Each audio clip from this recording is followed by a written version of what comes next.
నమస్కారం. గడిచిన 4-5 రోజుల నుంచి ఉన్నది లేనట్టుగా అబద్ధాలని నిజాలుగా చిత్రీకరించడం కోసం ఈ కంచె గచ్చిబౌలిలోని సెంట్రల్ యూనివర్సిటీ పక్కన ఉన్న 400 ఎకరాల చుట్టూ ఫెవికాల్ బంధంతో ఉన్న 2 ప్రతిపక్ష పార్టీలు పని కట్టుకొని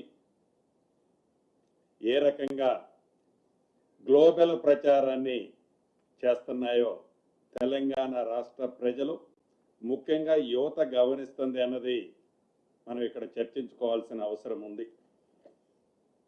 ప్రధానంగా 2 దశాబ్దాల నుంచి సాధించుకున్న తెలంగాణ వచ్చి దశాబ్దం ఆనాటి ప్రభుత్వం కూడా మొదటి 7-8 సంవత్సరాలు వదిలేయండి, 2014 నుంచి 2024 వరకు ఆ 10 సంవత్సరాలలో ఏదైతే ఈ 400 ఎకరాలకు సంబంధించిన అంశం సుప్రీంకోర్టులో ఉంటే ఆ భూమిని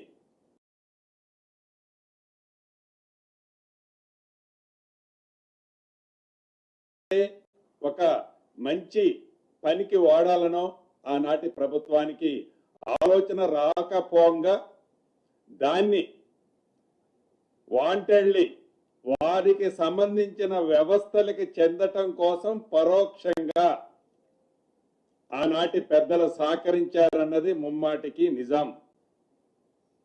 అంతేకాదు, ఏదైతే ఇందాక చెప్పిన ఫెవికాల్ బంధంతో తెలంగాణ రాష్ట్రం ఏర్పడిన తర్వాత ఆ 10 సంవత్సరాలు ఎవరైతే పరిపాలించారో ఆ పరిపాలించిన పార్టీకి సంబంధించిన సంస్థ ఏదైతే ఈ రోజు ఎన్విరాన్మెంటల్ గురించి అక్కడ లేళ్లు ఉన్నాయి, సింహాలు ఉన్నాయి, అనేక జంతువులు ఉన్నాయని చెప్పే ఎన్విరాన్మెంటల్ కి చాలా ప్రమాదం ఉందని చెప్పిన ఆ ప్రబుద్ధులు, ఆ ఫెవికాల్ బంధం ఉన్న 2 పార్టీలు ఏనాడైనా అంత పెద్ద ఐరేజ్ బిల్డింగులు ఏ మార్గంలో ఆస్తి సంపాదించారన్నది అది రెండో పాయింట్ మళ్ళీ మాట్లాడతా. అంత ఐరేజ్ బిల్డింగులు వారి టైంలో పర్మిషన్ ఇస్తే అక్కడ ఎన్విరాన్మెంటల్ కి ప్రమాదం జరుగుతుంది అన్నది ఆనాడు పర్మిషన్ ఇచ్చేటప్పుడు కొంచెమైనా వారికి ఆలోచన వచ్చిందా? ఈరోజు ట్విట్టర్ కింగ్ లాగా అద్భుతాలు సృష్టిస్తున్నామని చెప్పి ఎన్విరాన్మెంటల్ కి ప్రమాదం జరుగుతుందని ఇందాక మిత్రులు కొంతమంది పింక్ కలర్ కి సంబంధించిన సోదరులు ఏదైతే ఈ ఎన్విరాన్మెంటల్ ప్రమాదం ఉంది కదా అని చెప్తున్నారో ఆనాడు వాళ్ళకి ఆలోచన కానీ జ్ఞానం కానీ లేదా? ఇప్పుడు కూడా ఈ వేదిక మీద నుంచి వారిని అడుగుతున్నాను, ఈ గడిచిన 4-5 రోజుల్లో కానీ వారం రోజుల్లో కానీ ఈ సెంట్రల్ యూనివర్సిటీ పరిధిలోని ప్రాంతంలో కానీ ఈ 400 ఎకరాల్లో కానీ ఏవైతే ఎనిమల్స్, ఏవైతే బర్డ్స్ చనిపోయాయని పురాతనమైన చిత్రాలు మీడియాలో చూపిస్తూ ఒక లేనిపోని అభూతుని కల్పన కల్పిస్తూ టోటల్ గా తెలంగాణ రాష్ట్ర ప్రజలనే కాకుండా దేశ ప్రజలనే వక్ర మార్గంలో తీసుకెళ్లాలని ఆనాటి ప్రభుత్వంలో ఉన్న పెద్దలు ఎంత నీచాతిమైన కార్యక్రమాన్ని చేపట్టారో చాలా స్పష్టంగా కనిపిస్తుంది. ఈ వేదిక నుంచి వారికి ఛాలెంజ్ ఇస్తున్నాను, ఏదైనా వారు చెప్పిన ఏ 2 అయినా అటు యానిమల్స్ కానీ ఇటు బర్డ్స్ కానీ సింగిల్ ఇన్సిడెంట్ జరిగిందో రుజువు చేయాలి. ఎందుకంటే గౌరవ ముఖ్యమంత్రి గారు, గౌరవ డిప్యూటీ సీఎం గారు, గౌరవ మంత్రులు అందరూ దీని మీద స్పెషల్ కమిటీ వేసి గడిచిన 3 రోజుల్లో వాళ్ళు ఏదైతే సోషల్ మీడియాలో చిత్ర విచిత్రాలు నడుపుతున్నారో కావాలని ఉద్దేశపూర్వకంగా తెలంగాణ పేదోడికి సంబంధించిన సొమ్ము ఈ 400 ఎకరాలు కొట్టేయటం ఆనాడు సాధ్యపడక ఈ ఇందిరమ్మ ప్రభుత్వంలో గౌరవ ముఖ్యమంత్రి రేవంత్ రెడ్డి గారు ఈ విజయాన్ని ఆనరబుల్ సుప్రీంకోర్టులో గెలిచి తీసుకొచ్చిన దాన్ని జీర్ణించుకోలేక వారు ఆనాడు కొట్టేయాలన్న ఆస్తిని ఇది పేదోడి ఆస్తిని పేదోడికి చెందటం కోసం తీసుకొచ్చారని దాన్ని డైజెషన్ చేసుకోలేక దీన్ని వక్ర మార్గంలో తిప్పుతూ ఈనాడు ఆనాటి ప్రభుత్వ పెద్దలు ఒక నడవడిక స్పష్టంగా గమనిస్తుంది. ఎస్, ఈ సెంట్రల్ యూనివర్సిటీ ఈ తెలంగాణ రాష్ట్రం ఆనాటి ఉమ్మడి ఆంధ్రప్రదేశ్ అనుకోండి, హైదరాబాద్ డెవలప్ కావాలని ఈ సెంట్రల్ యూనివర్సిటీ పెట్టాలని ఆలోచన ఎవరికి వచ్చింది? శ్రీమతి సోనియా గాంధీ గారికి వచ్చింది. ఇది కాంగ్రెస్ పార్టీ పేటెంట్. ఏదైనా ఈ సెంట్రల్ యూనివర్సిటీలో డెవలప్ జరిగింది అంటే ఎవరి టైంలో జరిగింది? కాంగ్రెస్ పార్టీ టైంలో జరిగింది. ఈనాడు కేంద్రంలో ఉన్న ప్రభుత్వం గాని 10 సంవత్సరాలు తెలంగాణ రాష్ట్రంలో పరిపాలించిన ప్రభుత్వం గాని ఈ సెంట్రల్ యూనివర్సిటీని ఇంతైనా డెవలప్ చేయాలనే ఆలోచన ఏనాడైనా వచ్చిందా? ఈ సెంట్రల్ యూనివర్సిటీలో చదువుకునే పిల్లల బాగోగుల గురించి ఆలోచించాలనే ఆలోచన వచ్చిందా? ఎస్, మా డిప్యూటీ సీఎం గారు గాని మా శ్రీధర్ బాబు గారు గాని ఈ central university old students definite గా కేబినెట్ లో కూడా ఈ రోజు ఉదయం గౌరవ ముఖ్యమంత్రి గారిని కూడా ఏదైతే అక్కడ ఉన్న విద్యార్థుల బాగోగుల కోసం వాళ్ళ మనోభావాల కోసం అక్కడ పనిచేసే అనేక సంఘాలు ఏదైతే ఎన్విరాన్మెంటల్ కోసం చేసే సంఘాలు వాళ్ళ మనోభావాలు ఎట్టి పరిస్థితుల్లో దెబ్బతినకుండా అది రాకు విషయంలో కానీ అదే రకంగా లేకుల విషయంలో కానీ ఎక్కడ దెబ్బ తగలకుండా ఎక్కడ నష్టం జరగకుండా ఎక్కడ ఎన్విరాన్మెంటల్ డ్యామేజ్ జరగకుండా ఒక మంచి అద్భుతమైన ప్రాజెక్టు లాగా ఒక అద్భుతమైన కార్యక్రమాన్ని చేపట్టాలని ఓల్డ్ స్టూడెంట్స్ ఇద్దరు ఇందాక మార్నింగ్ ముఖ్యమంత్రి గారితో కూడా మాట్లాడటం జరిగింది. ఇంతకు ముందు సుమారు 3-3.5 గంటలు అది హరిగోపాల్ గారు కావచ్చు, నరసింహారెడ్డి గారు ప్రొఫెసర్ గారు కావచ్చు, సుమారు 3.5 గంటలు చాలా ఓపికగా అనేక మంది సంఘ సంస్కర్తలు మేధావులు ఎన్విరాన్మెంటల్ సంబంధించిన వాళ్ళు వచ్చి చాలా విపులంగా ఎక్స్ప్లెయిన్ చేశారు. ఈ ప్రభుత్వానికి ఏమి స్వార్థం ఉందేడా అంటే ఈ యూనివర్సిటీ ముసుగులో ఆనాటి పెద్దలు ఆ 400 ఎకరాలు కొట్టకుండా మిగిలిన దాన్ని తిరిగి తెలంగాణ ప్రభుత్వానికి పేదోడికి ఇప్పేయటం తాపత్రయపడే ఈ ప్రభుత్వానికి తప్ప ఈనాటికి ఆ 10 సంవత్సరాల్లో ఆ సెంట్రల్ యూనివర్సిటీ భూమి వారికి రిజిస్టర్ చేయాలనేది కూడా కనీస జ్ఞానమైనా మీకు వచ్చిందా? ఈనాడు చూపిస్తున్నారు ప్రేమ. ఎస్ ఎస్, ఏదైతే మీ టైంలో 2022లో ఇదే యూనివర్సిటీలో మీరు రోడ్డు ఫార్మేషన్ చేసేటప్పుడు యూనివర్సిటీ వైస్ ఛాన్సలర్ గారు హైకోర్టుని ఆశ్రయించారు.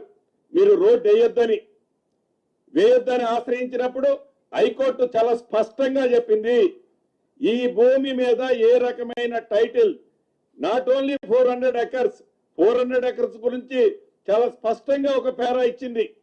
మొత్తం భూమి మీద మీకు ఏ రకమైన రైట్ లేదని కూడా ఇచ్చింది. మేము అట్లా అనటంలే.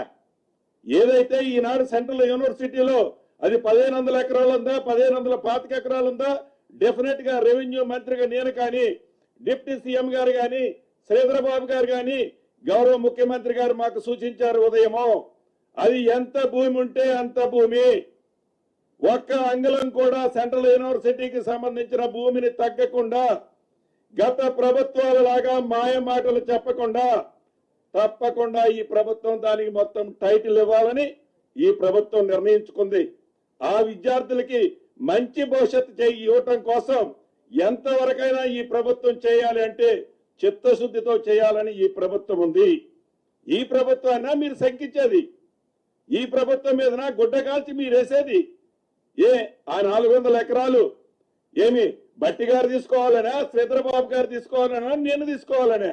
మీలాగా అటువంటి ఆలోచన మా ప్రభుత్వంలో ఉన్న ఏ ఒక్క నాయకుడికి కానీ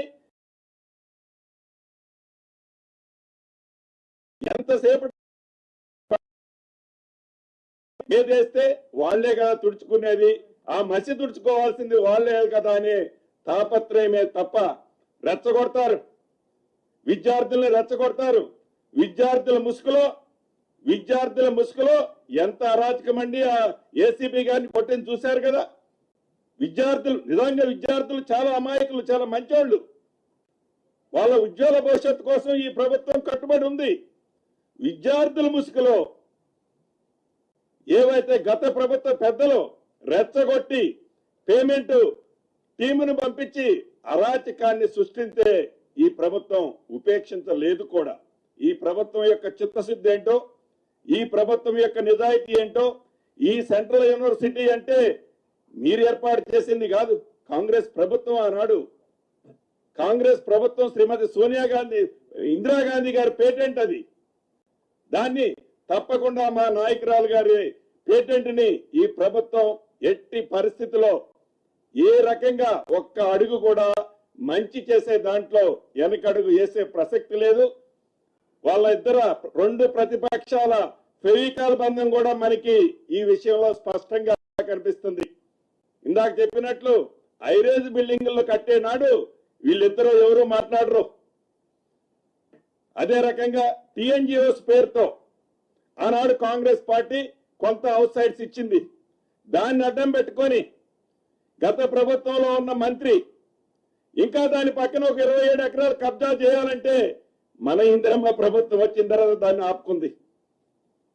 అంటే మీరు చేసిన అరాచకాలని సరిచేస్తూ, మీరు అన్ని రకాల్లో మీరు చేసిన అరాచకాలను సరిచేస్తూ ఈనాడు ఈ ప్రభుత్వం ఎంత చిత్తశుద్ధితో నిజాయితీతో పేదవాళ్ల కోసం పనిచేస్తుందన్నది ముమ్మాటికి నిజం. ఇప్పటికైనా అబద్ధాలని పదే పదే చెప్తే నిజాలుగా మారతాయని మీ భ్రమని మర్చిపోయి నిజాన్ని చెప్తే ఎప్పుడైనా వచ్చే 5 సంవత్సరాల్లో కాకపోయినా 10 సంవత్సరాల తర్వాత అయినా మళ్ళీ ఈ తెలంగాణ ప్రజలు మీకెళ్ళి ఏమన్నా చూసే అవకాశం ఉంది తప్ప అబద్ధాలని పదే పదే నిజం చెప్పడానికి తాపత్రయపడొద్దని ఈ వేదిక ద్వారా ఆనాటి పెద్దల్ని, ఆ ప్రవీకాల్ బంధమున్న 2 పార్టీలని ఈ వేదిక ద్వారా తెలుపుతూ సెలవు తీసుకుంటున్నాను.